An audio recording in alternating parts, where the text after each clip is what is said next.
Hello viewers, कैसे हो आप सभी। आई होप आप बिल्कुल बढ़िया होंगे। और जो हिस्ट्री जीके से रिलेटेड जो वीडियोस आती हैं वो ज़रूर देखते होंगे।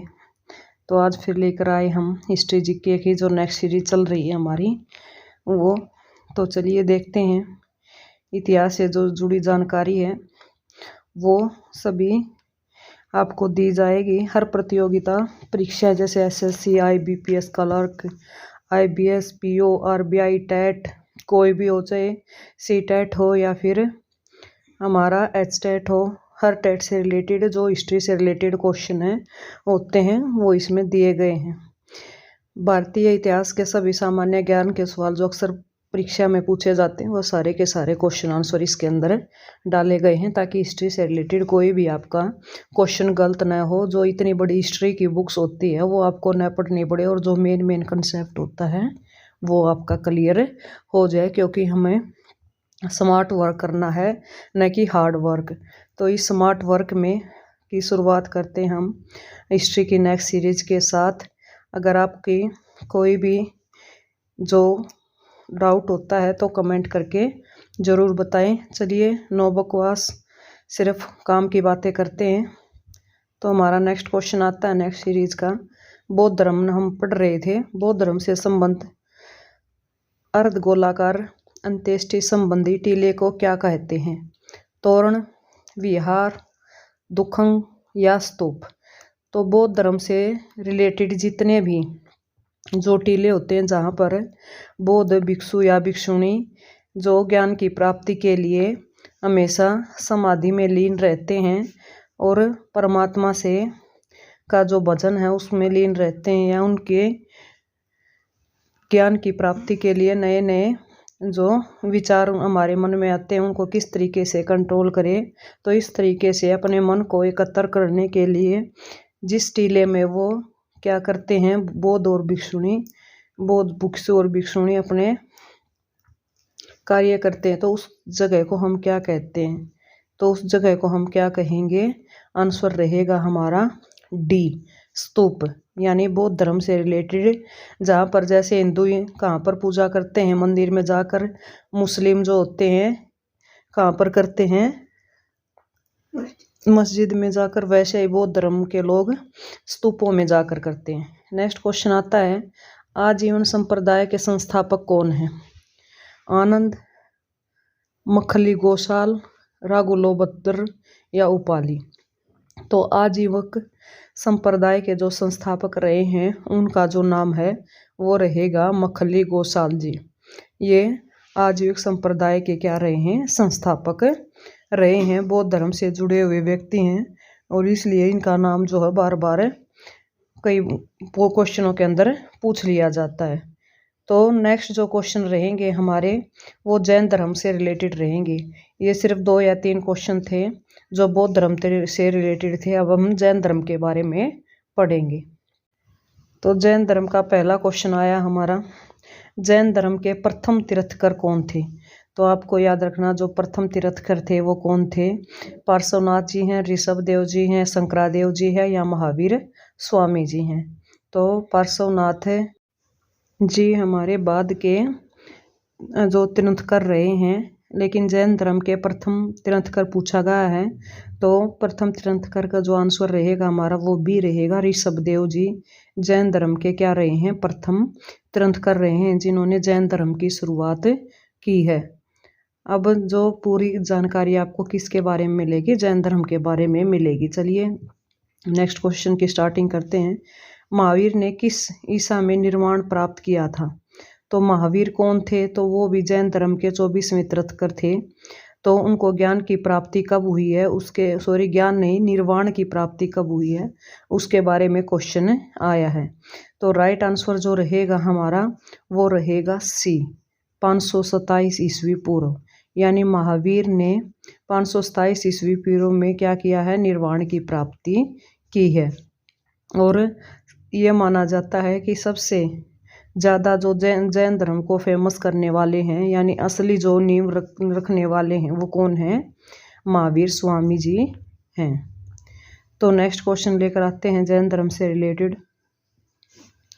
जो आपके अभी मैंने बताया था वही क्वेश्चन हमारा नेक्स्ट आता है। इसमें क्या पूछा गया है, निम्नलिखित में से कौन जैन धर्म के असली संस्थापक माने जाते हैं? पार्श्वनाथ जी, नेमिनाथ जी, वर्धमान, महावीर जी या ऋषभनाथ जी?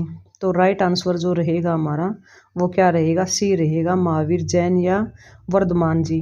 वर्धमान क्यों आया है यहाँ पर आगे, क्योंकि महावीर स्वामी का जो बचपन का नाम था वो क्या था, वर्धमान था।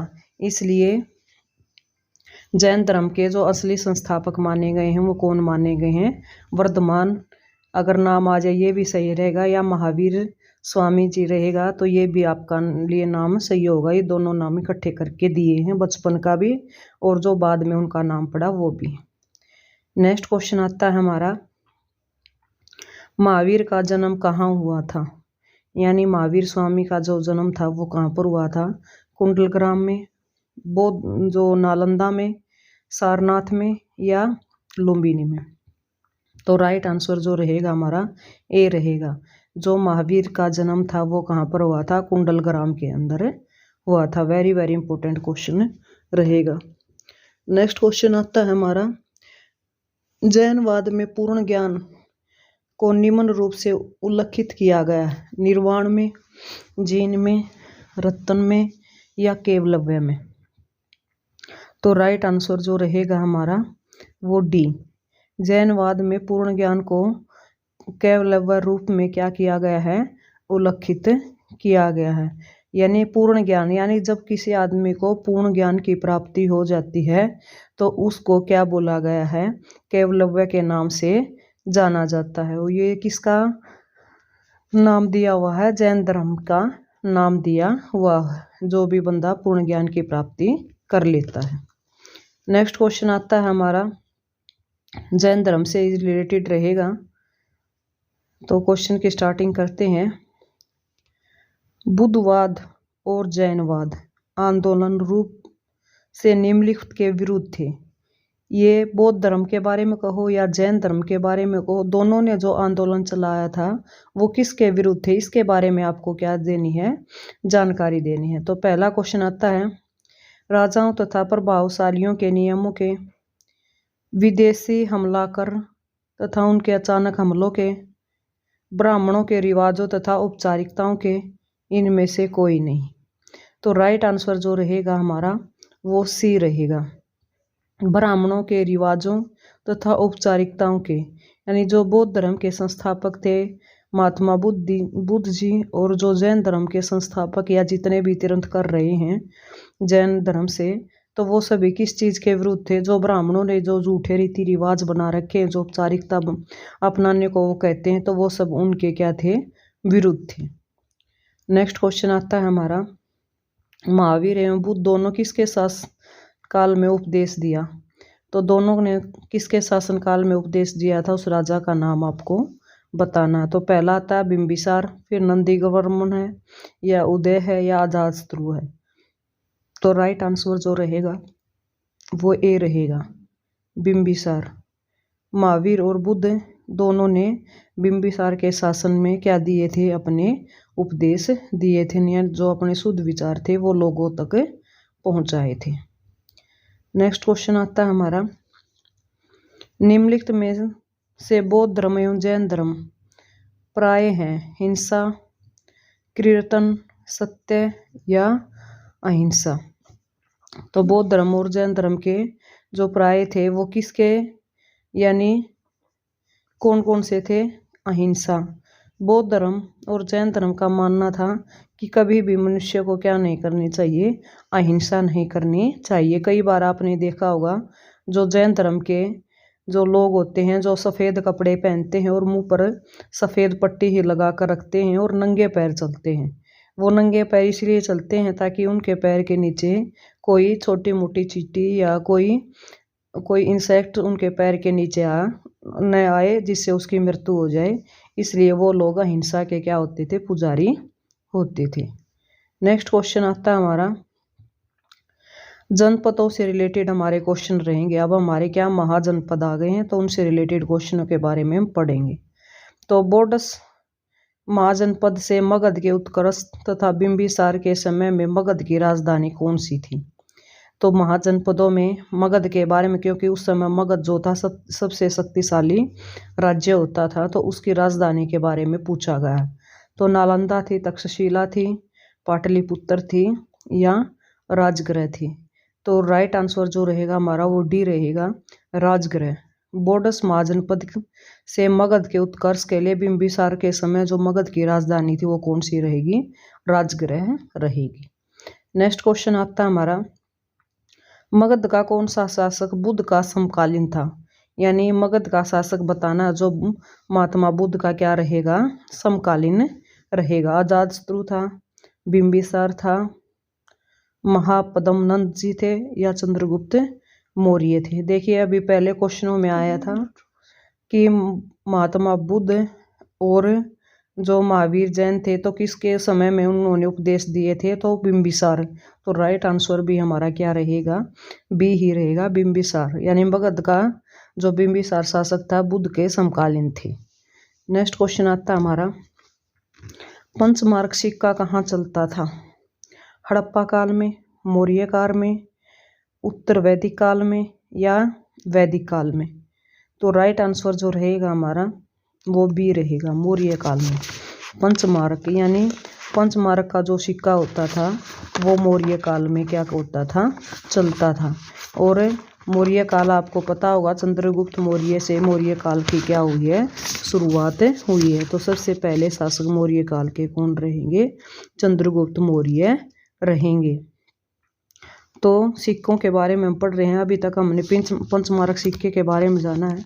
तो अब सिक्कों का जो अध्ययन है वो क्या कहते हैं? नेक्स्ट क्वेश्चन देखिए, सिक्कों के अध्ययन को कहते हैं हिस्ट्रियोग्राफी, न्यूमिस्मेटिक्स, एपिग्राफी, आर्कियोलॉजी। तो राइट आंसर जो रहेगा हमारा वो क्या रहेगा? बी। न्यूमिस्मेटिक्स को क्या बोलते हैं? हम सिक्कों के अध्ययन बोलते हैं। यानी जब हम सिक्कों का अध्ययन किया जाता है कि कौन से सिक्के कौन से काल से रिलेटेड रहेंगे और किसके द्वारा बनाए गए सिक्के हैं, सिक्के किस तरह के हैं, तो इन चीज़ों की जो जानकारी है वो हमें कहाँ से मिलती है? राइट ऑप्शन हमारा क्या रहेगा? बी। यानी जो सेमेटिक होता है उससे हमें क्या मिलेगी? जानकारी मिलेगी। नेक्स्ट क्वेश्चन आता है हमारा, शिशुनाग ने अपनी राजधानी कहाँ बनाई थी? पाटलिपुत्र में, वैशाली में, सुंगेर में, मुर्शिदाबाद में? तो राइट आंसर जो रहेगा हमारा वो बी रहेगा, वैशाली में। शिशुनाग ने जो अपनी राजधानी थी वो किसको बनाया था? राइट आंसर क्या हमारा? बी है, वैशाली को अपनी राजधानी बनाया था। तो शिशुनाग की राजधानी आपको रखनी है। और शिशुनाग जो वैशाली को क्या बनाया हुआ था? अपनी राजधानी बना हुआ था। ये भी एक जनपदों में से एक जनपद के शासक का नाम है। तो नेक्स्ट क्वेश्चन आता है हमारा, प्राचीन काल में किस जनपद की राजधानी उज्जैन थी? तो 16 महाजनपद थे। तो 16 महाजनपदों में से एक जनपद है जिसकी राजधानी क्या थी? उज्जैन थी। तो उसके बारे में बताना, कौशल था, कौशाम्बी था, राजगीर था या अवंती था? तो राइट आंसर क्या रहेगा हमारा? डी, अवंती। प्राचीन काल में जो अवंती नाम का जो जनपद था उसकी राजधानी क्या थी? उज्जैन थी। तो अवंती की राजधानी क्या रहेगी? उज्जैन। बहुत बार क्वेश्चनों में पूछा जाता है और कई बार आ जाता है कि राजधानी उज्जैन थी, तो इस तरीके से, या अवंती की राजधानी क्या थी? उज्जैन थी। तो दोनों उल्टे सीधे करके क्वेश्चन या आंसर आपस में पूछ लिए जाते हैं। तो नेक्स्ट क्वेश्चन आता है हमारा महाजनपदों से रिलेटेड, पटना शहर का पुराना नाम है? जो पटना है, पटना किसकी कैपिटल है? आप सभी को पता होगा आजकल जो बिहार की कैपिटल है उसका नाम क्या है? पटना है। तो पटना का पुराना नाम बताना आपको कि पटना का पुराना नाम क्या है? कन्नौज है, कौशाम्बी है, कपिलवस्तु है या फिर पाटलिपुत्र है? तो पटना का जो पुराना नाम रहेगा वो डी रहेगा, Pataliputra. Very very important question रहेगा एग्जाम की दृष्टि से। तो पाटलिपुत्र क्या रहेगा? पटना शहर का पुराना नाम रहेगा। नेक्स्ट क्वेश्चन आता है हमारा, अलेक्जेंडर ने भारत पर आक्रमण कब किया? अलेक्जेंडर कौन था? सिकंदर, पोप जिसको हम बोलते थे, अलेक्जेंडर पोप सिकंदर। तो उसने भारत पर कम आक्रमण किया था, और वो कौन था? जो सारी दुनिया को जीतने के लिए निकला था। तो उसने कब आक्रमण किया? ईसा की मृत्यु के 326 वर्ष बाद, ईसा से 320 वर्ष पूर्व, ईसा से 298 वर्ष पूर्व, ईसा से 326 ईस्वी पूर्व। तो ईसा से 326 ईस्वी पूर्व। राइट आंसर डी रहेगा। अलेक्जेंडर ने भारत पर क्या किया? आक्रमण किया था। नेक्स्ट क्वेश्चन आता है हमारा, अलेक्जेंडर कहो या सिकंदर कहो, बात एक ही है। ईसा पूर्व उत्तर पश्चिम में भारत में सिकंदर का अतिक्रमण इनमें से किसके शासनकाल में हुआ? यानी जो सिकंदर का जो अतिक्रमण था वो किसके शासनकाल में हुआ है? नंदवंश, चंद्रगुप्त मौर्य, शिशुनाग या अजातशत्रु। तो राइट आंसर जो रहेगा हमारा वो ए रहेगा, नंदवंश। ईसा पूर्व उत्तर पश्चिम भारत में सिकंदर का अतिक्रमण नंदवंश के शासनकाल में हुआ था, लेकिन उस समय नंदवंश बहुत ही ताकतवर साम्राज्यों में शामिल था। नेक्स्ट क्वेश्चन आता है, सिकंदर की मृत्यु कहाँ हुई? तक्षशिला में, बेबीलोन में, गेडोशिया में या पटाला में? तो राइट आंसर जो रहेगा हमारा वो बी रहेगा, बेबीलोन में। वेरी वेरी इंपॉर्टेंट क्वेश्चन रहता है, सिकंदर से जुड़ा हुआ क्वेश्चन है कि सिकंदर की जो मृत्यु है वो कब हुई है, सॉरी कहाँ हुई है? तो वो रहेगी बेबीलोन नाम की एक जगह है जहाँ पर क्या हुई है? सिकंदर की मृत्यु हुई है। कम ही उम्र में सिकंदर की क्या हो गई थी? मृत्यु हो गई थी। तो नेक्स्ट क्वेश्चन आता है हमारा, सिकंदर के बाद जो नेक्स्ट क्वेश्चन रहेगा हमारा वो सिकंदर से रिलेटेड रहेगा, सिकंदर की सेनाओं से रिलेटेड रहेगा। उसके भारत पर कौन से आक्रमण थे, तो उनसे रिलेटेड क्वेश्चन है। चलिए नेक्स्ट क्वेश्चन आता है, कौन सी नदी सिकंदर महान के भारत आक्रमण की सन्निकट पूर्वी सीमा थी? यानी नदी के बारे में बताना है। सिकंदर महान किसको बोला गया है? Alexander pope. तो भारत आक्रमण की सन्निकट पूर्वी सीमा कौन सी नदी थी? सिंधु, व्यास, चिनाब या सतलुज? तो राइट आंसर हमारा क्या रहेगा? बी, व्यास नदी थी। नेक्स्ट क्वेश्चन आता है हमारा, किस यूनानी इतिहासकार को इतिहास का जनक कहा जाता है? यानी एक यूनानी इतिहासकार है जिसको इतिहास का जनक कहा जाता है, जिसने इतिहास लिखने की शुरुआत की, यानी इतिहास के पिता के नाम से जिनको जाना जाता है। तो बहुत बार क्वेश्चनों में पूछा जाता है। तो कौन रहेंगे? Euclid, Herodotus, Hippocrates, Archimedes? तो राइट आंसर जो रहेगा हमारा वो बी रहेगा, हेरोडोटस जी यूनानी इतिहासकार हैं जिनको क्या माना गया है? इतिहास का जनक कहा जाता है। तो इतिहास का जनक कहने वाले यानी जिनको इतिहास का पिता के नाम से जाना जाता है तो उनका नाम क्या रहेगा? Herodotus. Very very important question रहेगा हिस्ट्री की दृष्टि से, क्योंकि सबसे पहले ये पूछा जाता है कि हिस्ट्री का पिता कौन है, तो कौन रहेगा? हेरोडोटस जी रहेंगे। नेक्स्ट क्वेश्चन आता है हमारा, भारत का प्रथम साम्राज्य निर्माता कौन सा वंश था? तो भारत में पहली बार जिसने अपना साम्राज्य यानी राज्य से क्या बनाया? साम्राज्य बनाया। तो उस वंश के बारे में बताना। मौर्य वंश है, गुप्त वंश है, नंद वंश है या इनमें से कोई नहीं? तो राइट आंसर जो रहेगा हमारा वो क्या रहेगा? सी, नंद वंश। भारत का जो नंद वंश है ऐसा प्रथम राज्य है, निर्माता है, जिन्होंने किसके साम्राज्य की स्थापना भारतवर्ष के अंदर की थी। तो राइट आंसर आप सभी को पता चला क्या रहेगा? आंसर सी, नंदवंश। नेक्स्ट क्वेश्चन आता है हमारा, निम्नलिखित में से कौन भारत नहीं आया था? वेरी वेरी इंपॉर्टेंट क्वेश्चन है, क्वेश्चन को ध्यान से पढ़ें कि निम्नलिखित में से भारत कौन नहीं आया था, उसके बारे में बताना है। Columbus, Vasco D gamma, Fahien या मैगस्थनीज? तो राइट आंसर आप देखिए, वास्को डी गामा भी भारत में आया है, जिसने भारत की खोज की है 1498 में। फाहियान भी आया है, और मैगस्थनीज भी आया है। तो हमने कि ऐसे शासक का नाम ऐसे व्यक्ति का नाम बताना है जो भारत में नहीं आया, तो उसका नाम क्या रहेगा? Option A Columbus. कोलंबस कौन था? जिसने 1498 में तो इंडिया की खोज किसने की? वास्को डी गामा ने। और 1492 में कोलंबस ने किसकी खोज की थी? अमेरिका की खोज की थी। तो कोलंबस जो था वो भारत की बजाय अमेरिका गया था और अमेरिका की खोज उसने की थी। नेक्स्ट क्वेश्चन आता है हमारा, मैगस्थनीज किसके दरबार में आया था? तो वेरी वेरी इंपॉर्टेंट रहेगा क्वेश्चन। तो हर्ष के दरबार में, अशोक के दरबार में या चंद्रगुप्त मौर्य के दरबार में? तो राइट आंसर जो रहेगा हमारा वो क्या रहेगा? सी, चंद्रगुप्त मौर्य के दरबार में मैगस्थनीज आया था।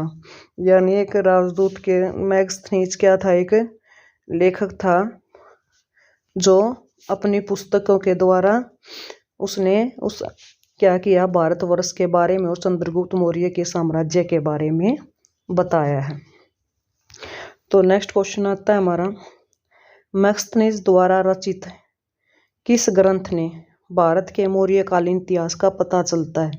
तो अभी बताया था मैगस्थनीज ने क्या अपनी बुक रची थी जिसमें मौर्य काल के बारे में, राजा महाराजाओं या भारतवर्ष के बारे में बताया। तो उनकी पुस्तक का नाम बताना है कि उनकी पुस्तक का क्या नाम था। तो राइट ऑप्शन हमारा क्या रहेगा? द वर्ल्ड है, प्रोथोवोसा है, इंडिका है, या इनमें से कोई नहीं। तो मैगस्थनीज की जो प्रथम जो बहुत ही प्रसिद्ध पुस्तक थी, तो ऑप्शन हमारा क्या रहेगा? सी, इंडिका। मैगस्थनीज ने इंडिका नाम की जो ग्रंथ की मौर्यकालीन इतिहास में क्या की थी, जो रचा था उन्होंने, और उसमें इतिहास यानी मौर्य साम्राज्य के बारे में लिखा था। चंद्रगुप्त मौर्य आपको पता है उस समय के क्या थे? फेमस शासक थे जिन्होंने मौर्य साम्राज्य की क्या रखी थी? नींव रखी थी। तो नेक्स्ट क्वेश्चन आता है हमारा, मैगस्थनीज से रिलेटेड रहेगा, क्वेश्चन उल्टा कर दिया गया है। इंडिका निम्नलिखित में से किसकी कृति है? तो वही क्वेश्चन आपको पता चल गया होगा, क्वेश्चन को सिर्फ बदल दिया गया है। तो मैगस्थनीज की क्या रहेगी? जो कृति रहेगी इंडिका। तो आपसे पहले क्या पूछा गया था कि मैगस्थनीज की जो पुस्तक है उसका नाम बताइए जिसमें मौर्यकालीन इतिहास के बारे में लिखा गया है। तो वो क्या थी? इंडिका। अब उल्टा पूछा गया है कि जो इंडिका नामक जो पुस्तक है वो किसकी कृति है, यानी किसने लिखी है? तो वो किसने लिखी है? मैगस्थनीज ने। क्वेश्चन किसी भी तरह से एग्जाम में पूछ लिया जा सकता है। नेक्स्ट क्वेश्चन आएगा हमारा चंद्रगुप्त मौर्य से रिलेटेड, अपने साम्राज्य के विस्तार में चंद्रगुप्त मौर्य की सहायता किसने की? तो आपको अगर कभी चंद्रगुप्त मौर्य के बारे में जानना हो या पढ़ा हो तो आप सभी इसका आंसर बिल्कुल आसानी से दे सकते हैं। तो ऑप्शन देखिए, बोधायन ने, चाणक्य ने, उपगुप्त ने या शूद्रक ने? तो राइट आंसर जो रहेगा हमारा वो क्या रहेगा? बी, चाणक्य ने। अपने साम्राज्य के विस्तार में चंद्रगुप्त मौर्य की जो सहायता थी वो किसने की? चाणक्य ने। और चाणक्य क्या था? बुद्धि का मतलब बहुत ही बुद्धिशाली व्यक्ति जिसको कौटिल्य नाम से जो फेमस था। और चंद्रगुप्त मौर्य को यानी गद्दी पर बैठाने वाला कौन था? चाणक्य ही था। तो चाणक्य ने उसकी मदद की। नेक्स्ट क्वेश्चन आता है, प्राचीन भारत वह प्रसिद्ध शासक जिसने अपने जीवन के अंतिम दिनों में जैन धर्म को क्या कर लिया था? अपना लिया था। तो उस किसका प्रसिद्ध शासक का नाम बताना है जिसने अपने अंतिम दिनों में किसको अपना लिया था? जैन धर्म को अपना लिया था। जैसे अशोक के बारे में पढ़ेंगे तो अशोक महान ने किसको अपनाया था? बौद्ध धर्म को। लेकिन हम यहाँ पर किसके बारे में पढ़ रहे हैं? जो जैन धर्म को अपनाने वाले शासक के बारे में। तो राइट ऑप्शन आपका क्या रहेगा? ए, समुद्रगुप्त। वैसे 2 बार समुद्रगुप्त दिया गया, इसके लिए माफी चाहते हैं। तो आपका ऑप्शन क्या रहेगा? समुद्रगुप्त ने क्या अपनाया है? जैन धर्म को अपनाया अपने अंतिम दिनों। नेक्स्ट क्वेश्चन आता है हमारा, चाणक्य किसके प्रधानमंत्री थे? तो देखिए बिल्कुल आसान क्वेश्चन है।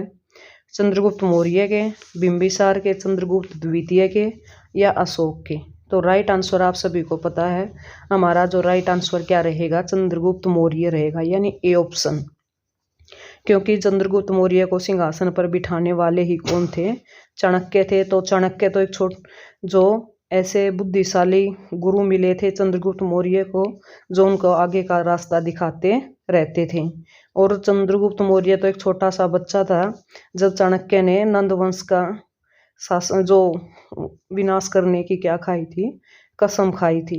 तो उसको हराने में यानी नंद वंश का विनाश करने में चंद्रगुप्त मौर्य को क्या बना दिया था? नंद वंश को हराकर चंद्रगुप्त मौर्य को राजगद्दी पर बिठा दिया था। तो चाणक्य किसका प्रधानमंत्री रहेगा? चंद्रगुप्त मौर्य का प्रधानमंत्री रहेगा, जिसको हम क्या कहते हैं? कौटिल्य के नाम से भी जानते हैं। नेक्स्ट क्वेश्चन आता है हमारा, चाणक्य को निम्न में से जाना जाता है? श्रीगुप्त, विष्णुगुप्त, समुद्रगुप्त या इनमें से कोई नहीं। तो चाणक्य का एक और नाम है, जो दो नाम तो मैंने आपको बताए, एक कौटिल्य और दूसरा क्या है? चाणक्य। तो तीसरा नाम क्या है? तो उनका जो तीसरा नाम रहेगा, राइट ऑप्शन क्या रहेगा हमारा? बी, विष्णुगुप्त। चाणक्य को किस नाम से जाना जाता था? विष्णुगुप्त के नाम से जाना जाता था। तो वेरी वेरी इंपॉर्टेंट क्वेश्चन रहेगा चाणक्य के तीनों नामों के बारे में आपको जानना, क्योंकि चाणक्य बहुत ही बुद्धिशाली थे, तो इसलिए उनका नाम क्या पड़े? कुटिल बुद्धि के थे, तो कौटिल्य नाम से उनको जाना गया। लेकिन जो विष्णुगुप्त नाम था वो उनके माँ बाप की देन थी। तो नेक्स्ट क्वेश्चन लेकर आए हम, हमारा राजवंश से रिलेटेड रहेगा। निम्नलिखित में से कौन सा भारत का प्राचीनतम राजवंश है? कुषाण है, मौर्य है, गुप्त है, वर्धन है। तो सबसे प्राचीनतम जो राजवंश के बारे में बताया है, पूछा गया है, तो राइट ऑप्शन हमारा क्या रहेगा? बी, मौर्य। अगर यहाँ पर नंद वंश आ जाता तो सबसे पहले कौन सा वंश था? नंद वंश था। लेकिन यहाँ पर क्या पूछा गया है? प्राचीनतम राजवंश के बारे में पूछा गया है, तो ऑप्शन में नंद वंश नहीं है, तो क्या रहेगा? नंद वंश के बाद कौन सा वंश आया है? मौर्य वंश। तो आपको याद रखना है। तो राइट ऑप्शन क्या रहेगा हमारा? बी रहेगा, भारत का प्राचीनतम राजवंश मौर्य साम्राज्य रहेगा। नेक्स्ट क्वेश्चन आता है हमारा, निम्नलिखित में से प्राचीनतम राजवंश कौन सा था? देखिए क्वेश्चन को बदल दिया, जैसे अभी अभी मैंने बताया था कि प्राचीनतम राजवंश पूछ लिया जाए, या फिर आपसे अगर ये ऑप्शन में नहीं आए तो ये ऑप्शन के दोबारा सवाल दिए ऐसा दे दिया गया आपका प्रश्न कि जिससे आपको पता चले कि आप पजल न हो। तो क्वेश्चन देखिए, प्राचीनतम राजवंश कौन सा रहेगा? नंद वंश रहेगा। युक्त भी नहीं है, मौर्य भी, पल्लव भी, तो आपको याद रखना है नंद वंश। अगर नंद वंश ऑप्शन में नहीं दिया गया है तो नंद वंश के बाद कौन सा ऑप्शन आपका सही रहेगा? मौर्य वंश आपका राइट ऑप्शन रहेगा। नेक्स्ट जो क्वेश्चन लेकर आए हम आपके लिए, मौर्य साम्राज्य से रिलेटेड रहेंगे, क्योंकि मौर्य साम्राज्य में से बहुत सारे क्वेश्चन पूछे जाते हैं। साम्राज्य की नींव चंद्रगुप्त मौर्य ने रखी थी, लेकिन बाद में बहुत महान शक्तिशाली राजा आए हुए हैं, तो उनके बारे में देखिए। अशोक ने बौद्ध धर्म के प्रचार के लिए विदेशों में किसको भेजा? सिनेंडर को, संघमित्र को, प्रवर्तक को, इनमें से कोई नहीं। देखिए अशोक कौन था? अशोक कौन था? चंद्रगुप्त मौर्य का पोता था। ठीक है, तो चंद्रगुप्त मौर्य के जो पोता थे उनका क्या नाम था? अशोक महान। और अशोक ने कौन से धर्म को अपना लिया था? बौद्ध धर्म को अपना लिया था। और बौद्ध धर्म भारत के साथ साथ बौद्ध धर्म का प्रचार प्रसार विदेशों में भी हुआ था। तो विदेशों में अशोक ने बौद्ध धर्म के प्रचार के लिए किसको भेजा? अपने पुत्र और पुत्री को। तो उसकी पुत्री का नाम क्या था? संघमित्र, और संघमित्रा और क्या नाम था? एक कुणाल। नेक्स्ट क्वेश्चन आता है आपका, अशोक किस वंश से संबंधित थे? तो अभी अभी आप क्वेश्चन जो पढ़ रहे थे तो अभी मैंने आपको बता दी है। तो अशोक कौन से वंश से संबंधित रहेंगे? मौर्य वंश से संबंधित रहेंगे, क्योंकि अभी आपको बताया गया था कि अशोक के दादाजी का नाम क्या था? चंद्रगुप्त मौर्य, जिन्होंने मौर्य साम्राज्य की क्या की थी? स्थापना की थी। और किसकी सहायता से की थी? चाणक्य की सहायता से की थी। और अशोक अपने समय का सबसे महान शासक होता था, इसलिए उनको अशोका द ग्रेट या अशोका महान के नाम से क्या जाना जाता था। नेक्स्ट क्वेश्चन आता है हमारा जो अशोक से ही रिलेटेड रहेगा।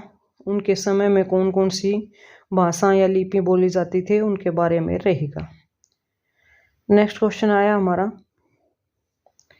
ब्रह्मी लिपि को किसने स्पष्ट किया। ब्रह्मी एक लिपि है, जैसे हमारी हिंदी भाषा की लिपि क्या है, देवनागरी है। संस्कृत भाषा की लिपि क्या है, देवनागरी है। इंग्लिश भाषा की रोमन है, या फिर पंजाबी भाषा की गुरुमुखी है। तो वैसे ही ब्रह्मी लिपि होती थी। तो ब्रह्मी लिपि को किसने स्पष्ट किया, यानी उस समय की जो लिखी हुई चीज़ों को पढ़ने में कहाँ से मदद मिली, तो उस लिपि को समझने के लिए, स्पष्ट करने के लिए तो उस व्यक्ति का नाम बताया गया है। और ये नाम, ये क्वेश्चन बार बार है, क्वेश्चन जो एग्जाम में पूछा जाता है। तो जो हमारा राइट ऑप्शन रहेगा वो क्या रहेगा, ए, जेम्स प्रिंसेप ब्रह्मी लिपि को स्पष्ट करने वाले रहेंगे। नेक्स्ट क्वेश्चन आता है हमारा अशोक के अभिलेख को सर्वप्रथम किसने पढ़ा।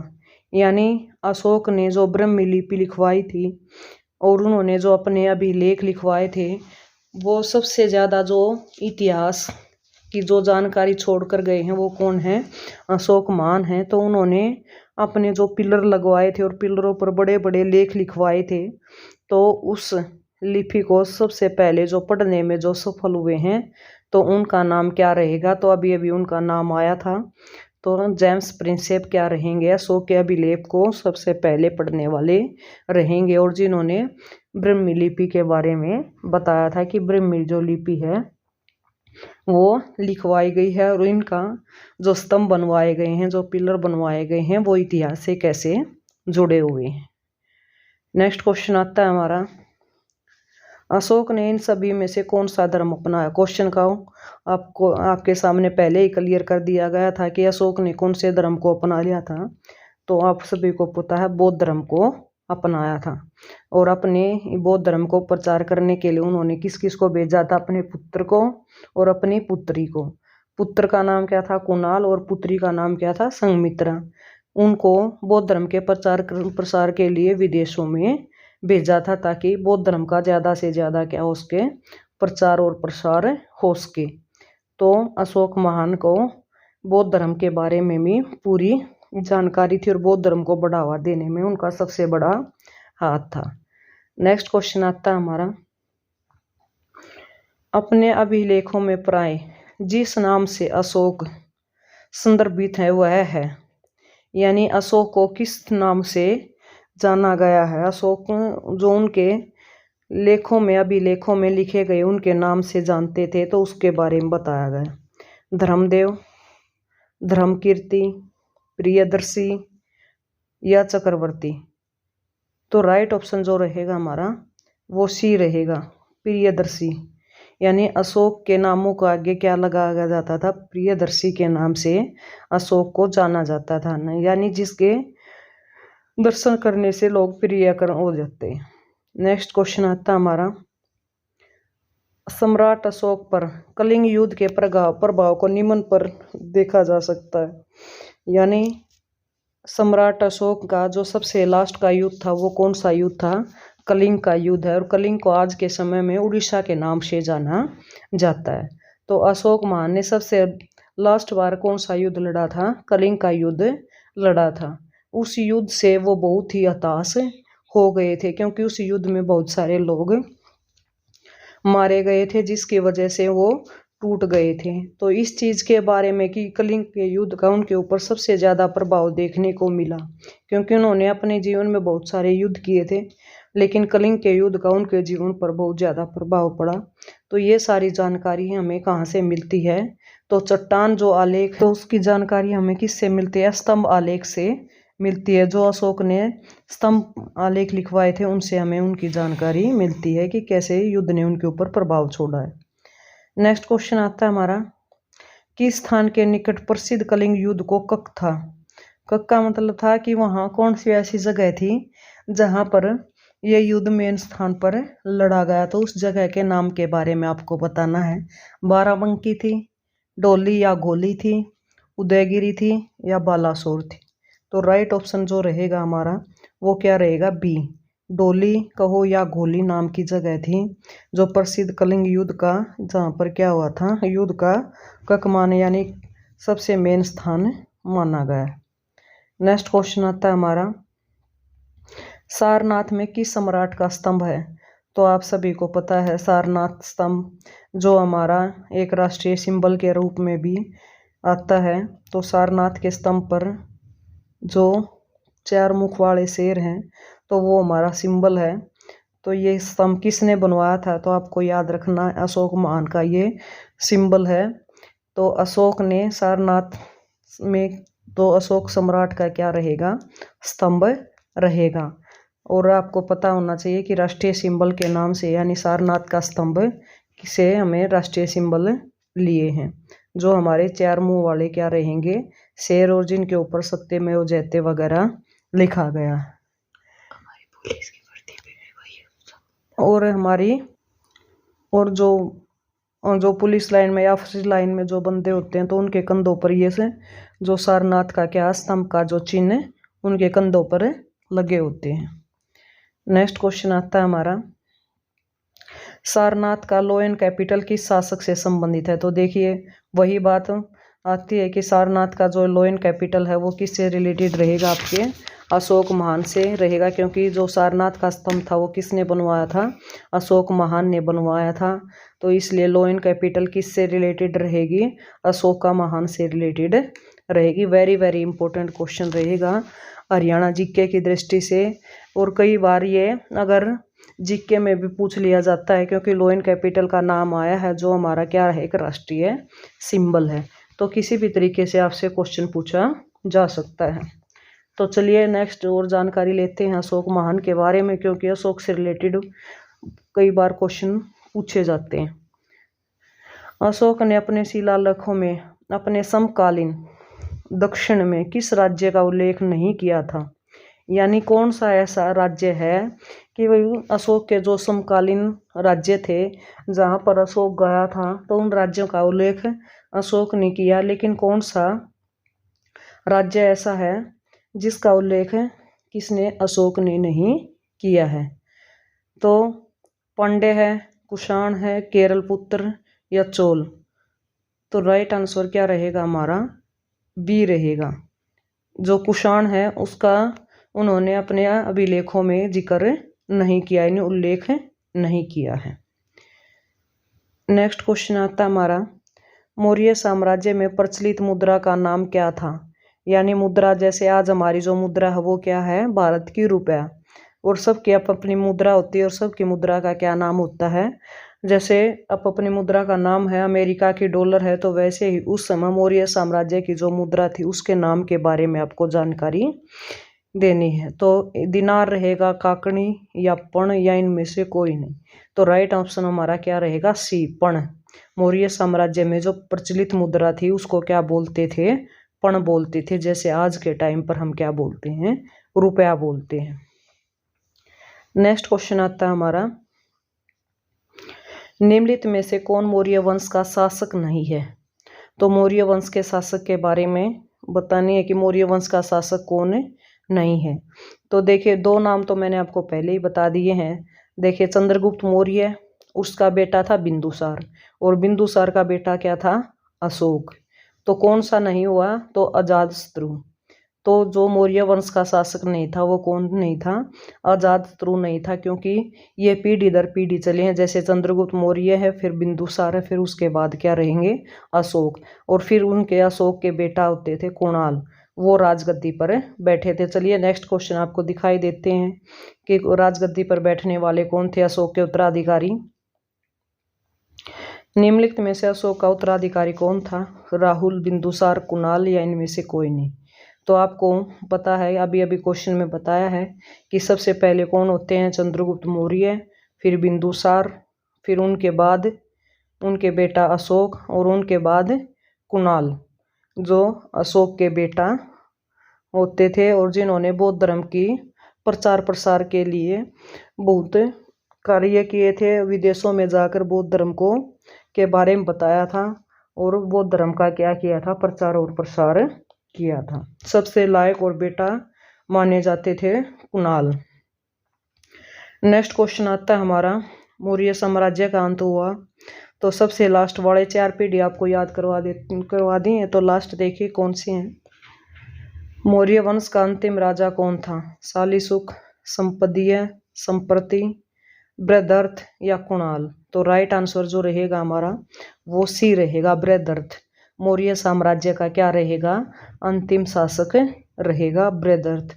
और जब अशोक ने कलिंग के युद्ध के बाद जो युद्ध की भावना थी वो त्याग दी थी, युद्ध लड़ना छोड़ दिया था, उनके बाद जो उत्तराधिकारी उनके आते गए वो ज़्यादा कामयाब नहीं रहे, क्योंकि वो युद्ध करने की जो उनको कला सीखनी होती थी वो बाद में उन्होंने छोड़ दी थी। एक राजा का जो धर्म होता है युद्ध वगैरह सीखना, लेकिन जब से अशोक ने बौद्ध धर्म को अपनाया तो उनकी आने वाली पीढ़ियों ने भी लड़ना और युद्ध करने की जो कला थी वो छोड़ दी। इसलिए लास्ट में किसका अंत हो गया? मौर्य साम्राज्य का अंत हो गया। और लास्ट शासक कौन रहे हैं? बृहदर्थ लास्ट शासक रहे हैं मौर्य साम्राज्य के।